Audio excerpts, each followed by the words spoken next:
Oh, hey, did you want to hear about the business I just started? This one right here? I'll tell you all about it.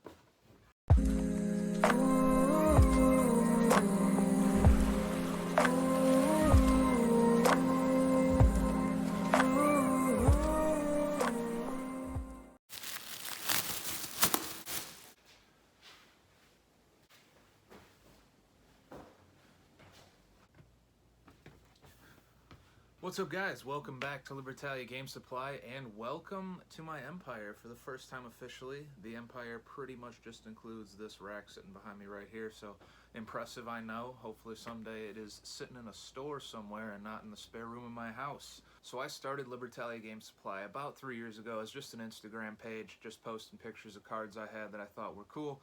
And then I also had a store to go with it on TCG Player, a store, you know. This was all just for fun, something to do to engage with the game while not being able to go play it quite as much anymore.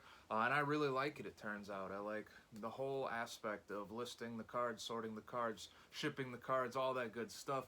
And so it's grown bigger and bigger and bigger until you see the rack full of boxes behind me is where I'm at today. So the motivation for me in making it an official business, forming the LLC, is because I wanted to get accounts with distributors, which you cannot get for the most part unless you have access to sales and use tax exemption certifications from the state, which you can only get if you have an official business with the state.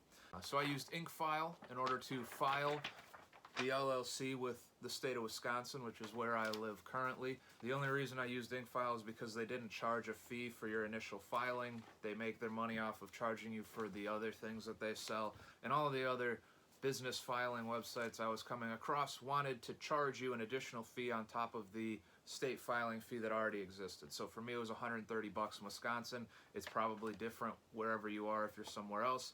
And a lot of these other websites were charging me the $130 plus, you know, like $70 on top of that to do it for me. And I just wasn't interested in paying for that. Found InkFile, did not charge that, so I went with them. However, I did fall victim to them selling me their other products that I probably didn't need to pay them for, but I just wasn't sure and I didn't want to make any mistakes that I didn't have to make. Meaning, you need an EIN, which is like a social security number for your business. I paid them to do that for me because I couldn't really figure out how to do it on the state website. I also needed a list of the documents that I needed to fill out in order to form my business. So like I have my tax registration, a seller's permit, my sales and use tax exemption certificate, and all of that. I wanted to just make sure I had the right paperwork. I've never done this before. I'm no expert. You probably could know more than me sitting out there right now. So I paid them the extra like $170 or something to get all of that stuff hand delivered to me so that I didn't have to make any mistakes that I didn't need to make. That being said, I'm fully aware that I'm still going to mess up all sorts of things in the future, and so this is kind of like the beginning of that journey, and I just wanted to share it with everybody for two reasons. One, it'll exist here for as long as I'm alive, hopefully, and so I would always have this to look back on if it goes really well, or even if it doesn't. It's just a thing I like to do, and I get to now catalog it on the internet forever, or for however long. And two, hopefully, if this is something you want to do in the future, you'll be able to see me make all the mistakes, see me do all the things that shouldn't be done in order to find the things that should be done, and it'll eliminate some of that for you. And while I do think that there is a benefit to being able to go somewhere like Alpha Investments, who had his whole card shop life resurrection video series, where he showed you how he went through, got a space, bought all his stuff, you know, set it all up. I do see the value in that. I've watched through that series a few times trying to figure out how I could start a physical store myself someday. It is different coming from someone like me who has no experience and no money versus someone like him who knows a lot about what he's doing and has all the money in the world to make it work. And so there's just going to be different viewpoints between him and I. So hopefully that is something that you could find valuable. And if you want to be a part of the journey also, make sure you subscribe, because we'll do updates every now and again depending on, you know, what developments come about. I'll also note that I think getting an account with a distributor is probably going to be a little bit harder than I expected. I'm saying that because on the day that I'm filming this right now, I received an email, this email right here, from Southern Hobby telling me that they're not going to be able to get an account going for me because they already are having a hard time supplying enough stuff for all the customers they already currently have, and so they're just not interested in working with online only retailers at the moment. And I got a feeling that's going to be a similar response that I'll be receiving from all the other distributors that I've been trying to get hooked up with. So I'll explain all that as I go through it. Hopefully I get one or two down the road and I can share with you who those ones are. But until then, we just got to make do with what we got. I got tons of stuff listed here. I got tons of bulk sitting down there a little bit lower. That's all getting worked through. And really, you're only limited by the amount of volume you're able to get listed in store. So that's going to be step number one, is figuring out how to get as much volume on the store as possible, and then we'll go from there. And now for the rest of this video, I'm going to just give you a brief overview of the model I'm using in terms of pricing, selling, volume, and all of that, just to give you an idea of how I'm planning for this to be successful in the future. Maybe you have opinions on how it could be different. That's awesome. I'd be happy to hear it and talk about it. All I know is this is the way I'm planning to do it, and I'll be able to tell you whether or not it works or doesn't work as we go along here. So for your viewing pleasure, I've organized this here graph depicting the hierarchy of importance for the layers of this pyramid that we're about to discuss. As you can see at the bottom here, we've got organization and efficiency. In the middle, we've got volume, and at the top, we've got pricing. And I believe that this structure here is the best way to organize all of my operations in order for it to be as efficient as possible for the goal that I'm trying to pursue. So to start off layer number one, we've got BCW boxes. I use the 5,000 count BCW cardboard storage boxes. They just fit well on shelving units mostly. They fit within the racks I got sitting there pretty well. If I wanted to expand, I could just buy more of these racks that are pretty space efficient already, and they already hold two side-by-side boxes perfectly well. They fit in there like a glove. So sticking with that just kind of makes sense to me. Point number two in layer number one, penny sleeves. So these typically come packaged with top loaders if you're ordering them by the 100 or 200 or whatever on Amazon. So you can either use them to ship product, which I also do, or more often I will use these to sort the cards within the box, and then use like just whatever sleeves I got laying around to ship cards out. The reason these work really nice is because you can fit like 20 copies of a card inside a penny sleeve. The way that works for me is if I have, 5 copies of the same common, rather than having to sleeve them all up individually or throw 5 raw cards in the box that could potentially get dinged, you throw all of them in one penny sleeve. That's 4 fewer cards now that you would have to sort through when you're looking for that one card, and it'll keep them protected while they're in the box because they're going to get shuffled through pretty commonly and you just don't want them to get all scratched up. So the penny sleeves work really nice for that. And then for the final piece of layer number one, the most advanced piece of technology within my whole business here, note cards. That's right, I use these note cards to break down all of the categories within the box in order to make it easier to identify where each card would potentially be when I'm trying to fill an order. So I'll throw a picture up on the screen of what that looks like so that it makes a little bit more sense, but all in all, it's pretty simple and pretty straightforward. Within a game, cards are categorized. So within Yu-Gi-Oh, you have attributes, dark, light, earth, whatever.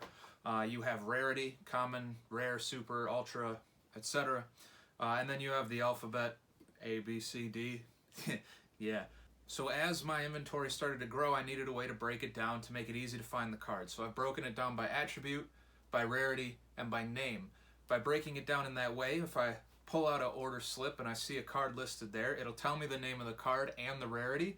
And for the most part, I'm pretty familiar with all of the attributes of all the cards in the game, especially more recent ones that I've opened up lots and lots of copies of and already had to, sort and list and whatever. I've seen the card a few times. It's easy to find. That's going to play a big part in our efficiency, being able to find those cards fast so that orders are filled fast and shipped out fast and the customers can stay happy. And moving on to layer number two, here we have volume. And the first point I have for volume, they can't buy it if you don't list it. I know, it's brilliant. I surprise myself sometimes. What I'm saying is, people are trying to buy all from one seller as much as possible, and you want to get as much inventory listed as possible so that you can be that seller that they buy from. This becomes incredibly important when we move on to pricing, because being able to bundle a bunch of cards that are generally cheap, that you're going to mark up above market value pretty high, is providing them the service of being able to buy from you because of the amount of volume you have listed, rather than buying the card for 20 cents cheaper from like 10 different people. They can buy it just from you and save themselves some money and make you a little bit extra. And our second point in layer number two, variety is a valuable asset. So this kind of ties into number one here. Basically what I mean is there are plenty of cards you're going to sort through in your bulk that you think no one will ever buy. I'm here to tell you that that's wrong. People have bought some strange stuff from me. What they're building with it, I could never guess, but I listed it and it sold, and so what else do I need to know, right? And the way this could be an asset to you is if somebody's out looking for staple cards, say something like Reinforcement of the Army, which is a common that's been printed 100,000 times, that they can easily find from any seller anywhere. If you have your Reinforcement of the Armies and Torrential Tributes and Solemn Warnings and whatever else, but you also have some weird niche stuff from old sets, cards that other people aren't really going to list all that common, you're going to weed out a bunch of potential purchase options for some customers that are looking for that kind of stuff, because they can get from you the stuff that everyone has, but they can also get from you the stuff that nobody else is really willing to list, and you want to take advantage of that. And then moving on to layer 3, the peak of our pyramid, we have pricing. And point number 1 here is that nothing is going to be less than 25 cents.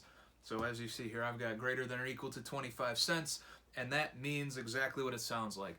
I will not list a card for less than 25 cents.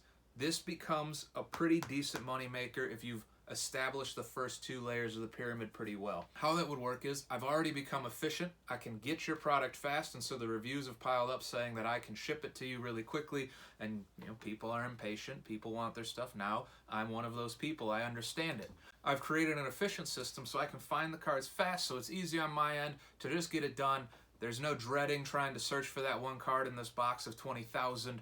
I know where it is. It'll take me 2 minutes. On top of that, if we have the proper volume, and everything is at this price point, they're still going to buy from you because you can provide them with 10 of the cards they're looking for and save them on a ton of shipping. By listing at 25 cents, you get a little extra something on top for providing that service, and they get the benefit of not having to wait for 12 different envelopes and spend an extra $12 on shipping. Point number 2 here, we have whales. This is like the opposite of the 25-cent rule. You're going to sell big dollar items, and those are the most exciting ones. I totally agree and understand that. I love it too. It just feels good to open up that order page and see some $50, $100, $300 order come in. It feels nice. That's going to be the very, very small minority of the orders you get, and usually this ends up just being a tool in order to break even on a case and then to make profit on all the smaller stuff that you're taking advantage of this rule on. What I mean by that is a case is expensive, $600, maybe $500 if you're able to get a better price from somewhere. And before you can start making money on that case, you need to find a way to close that gap and get out of the red. That's going to come from your whale sales. Meaning any type of Starlight Rare, Collector's Rare that's worth $100 or $200, any of your secret rares or ultra rares that are chase cards. We've got the Cashtiras currently, you've got a couple $30 and $50 and $70 ultra rares, you've got some pretty big secret rares.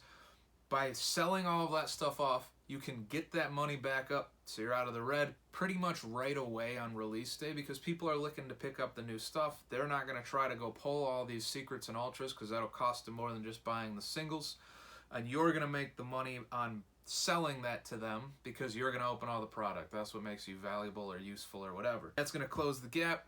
Once you hit that break even, everything from there is profit, and you have thousands of cards that aren't chase cards when you open a case, and that's where this rule or the anything above in the $1 to $2 range, you're going to start making money off of those.